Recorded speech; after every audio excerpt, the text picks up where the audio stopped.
L'été avec les réseaux sociaux, c'est facile de glisser dans la comparaison. On a l'impression que les gens, ils ont plus. Pourquoi? Parce que on voit qu'ils s'affichent dans les réseaux sociaux, donc du coup, avoir des vacances parfaites. Donc on voit s'afficher les réussites, on voit des photos de leur couple, on dirait que c'est des couples parfaits. Donc on se dit: «Waouh, j'aimerais avoir ça» ou «Pourquoi je n'ai pas ça?» Et on veut plus.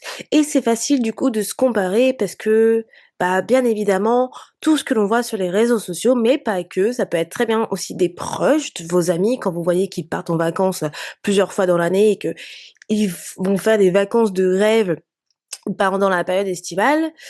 Et bah, ça vous met un petit coup, dans le moral et vous dites: «Waouh, j'aimerais trop avoir ça et pourquoi je n'ai pas ça? Pourquoi je n'arrive pas à avoir ça?»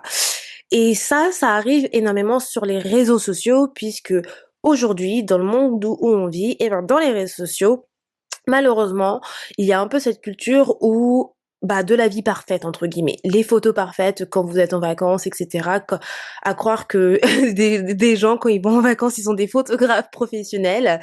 Le couple parfait avec des photos parfaites justement, en fait, tout est un peu parfait. Donc c'est très, très facile de se comparer aux autres et je vous en ai parlé dans un des épisodes justement, dans mes premiers épisodes Feel Boost. Donc du coup, aujourd'hui, je voulais un petit peu élaborer sur comment en fait ne pas se comparer aux autres pendant cette période estivale. Bien évidemment, tout le monde est différent et je trouve que ça reste quand même quelque chose de très difficile à faire, mais il faut se rappeler qui vous êtes, il faut vous rappeler de votre valeur.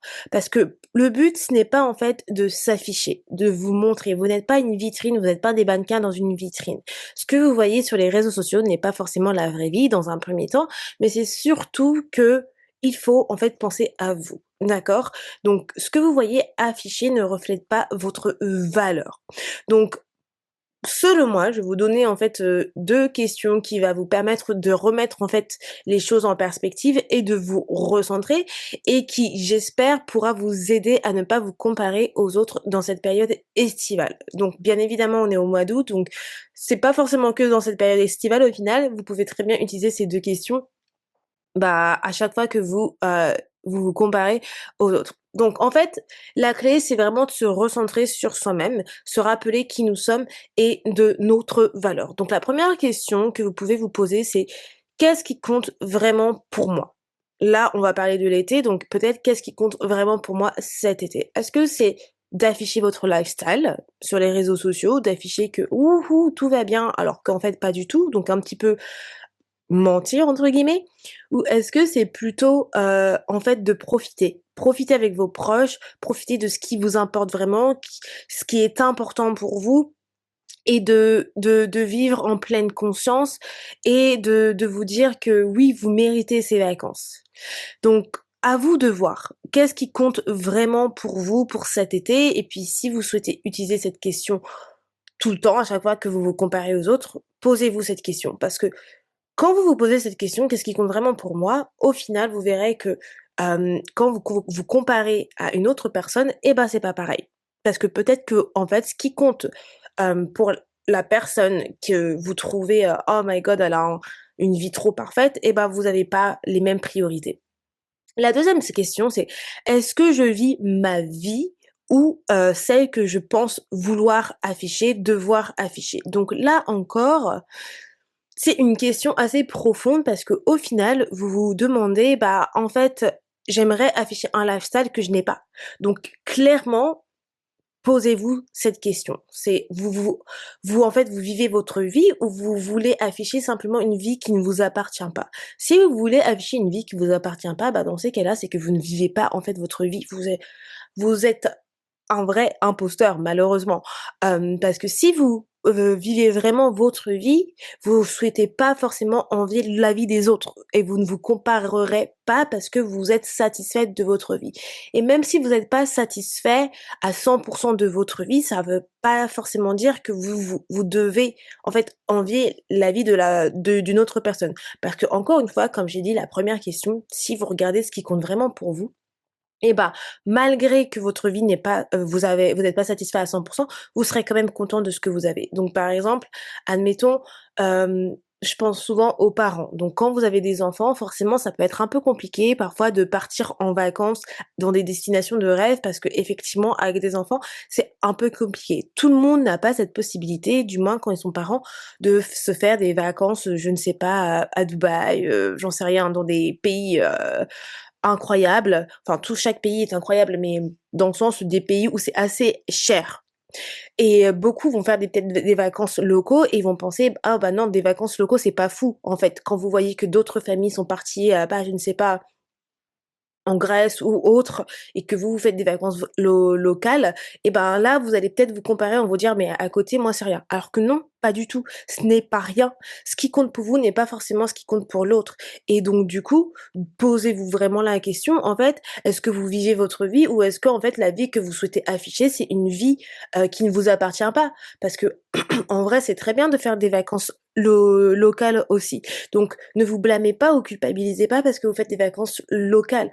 Dites-vous plutôt: «En fait, je suis fière quand même d'offrir des vacances, en fait, à ma famille, malgré la situation que je vis en ce moment» et peu importe ce que vous voyez, si c'est quelque chose que vous souhaitez faire dans votre vie, d'avoir des vacances à l'étranger un jour quand avec vos enfants, dites-vous plutôt: «J'ai hâte d'être à ce stade, de pouvoir offrir cela à ma famille». Ça change vraiment tout, en fait.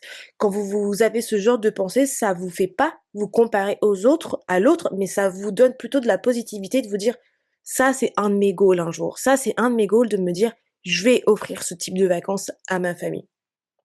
Donc demandez-vous ça et ma dernière question pour vous, c'est comment vous pouvez en fait vous reconnecter à vous-même, à votre propre abondance? Donc c'est-à-dire que là, vu que vous vous comparez aux autres, en fait, il faut que vous essayiez de reprendre votre pouvoir, votre et vous rappeler de votre valeur personnelle, mais de vous reconnecter à vous. Donc qu'est-ce que vous pouvez faire pour vous reconnecter à vous sans vous comparer aux autres? Donc en fait, moi ce que je vous conseille ici, c'est de vous rappeler des belles choses que vous avez accomplies, mais de qui vous êtes en tant que personne, de ce que vous avez. Donc oui, peut-être qu'il y a quelqu'un qui affiche un meilleur lifestyle que vous, il y a quelqu'un qui a plus que vous. Il y aura toujours une personne qui a plus que vous, même si vous avez peut-être une situation similaire, donc un mari, 2 enfants, une maison, mais il y aura toujours une personne qui aura plus que vous, quoi qu'il en soit. Donc ça, c'est quelque chose qu'il faut accepter, mais c'est pas pour autant que vous devez vous comparer. Acceptez votre vie telle qu'elle est, parce que vous avez en fait la possibilité de changer votre vie à votre niveau. Et comme je disais, une chose qui permet vraiment l'abondance, enfin du moins de vibrer à meilleure fréquence, ça va être se dire: «OK, vraiment, j'ai hâte d'arriver à ce point-là. Je n'y suis pas encore pour le moment, mais je vais y arriver» et ça va vous permettre peut-être de mettre en place des actions pour arriver à ce point-là. Donc, essayez de vous reconnecter à vous-même. Qu'est-ce que vous avez accompli aujourd'hui? Qu'est-ce que vous aimez dans votre vie? Qu'est-ce qui vous fait vibrer?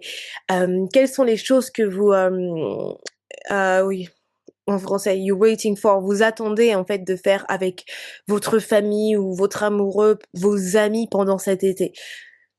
Clairement, pensez à toutes ces choses positives qui vont vous permettre de passer un bon été sans vous comparer à la personne et aussi pour éviter de vous comparer, aux autres cet été, un autre point, ça va être déconnectez-vous des réseaux sociaux. Si les réseaux sociaux, ça va être c'est un, comment dire?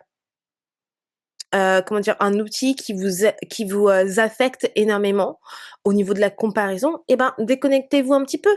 Clairement, je pense que c'est la meilleure des solutions pour vivre un meilleur été et pour éviter la comparaison, que ce soit, bah, dans lifestyle d'une personne, des étés d'une autre personne, que ce soit même les corps que vous voyez et que ça vous, fait vous blâmer sur, votre apparence. Déconnectez-vous. Vous avez le choix, encore une fois. Donc faites ce qui est le mieux pour vous. Donc voilà mes petits conseils, pour vous aider à, vous éviter de vous comparer. J'espère que ça vous aidera et que vous les prendrez en compte. L'été n'est pas fini et comme je disais, ce n'est pas forcément que pour l'été, vous pouvez les prendre en compte quotidiennement, quand vous voulez, quand vous pensez, quand vous vous comparez aux autres, clairement et voir, voilà, ajuster à votre guise.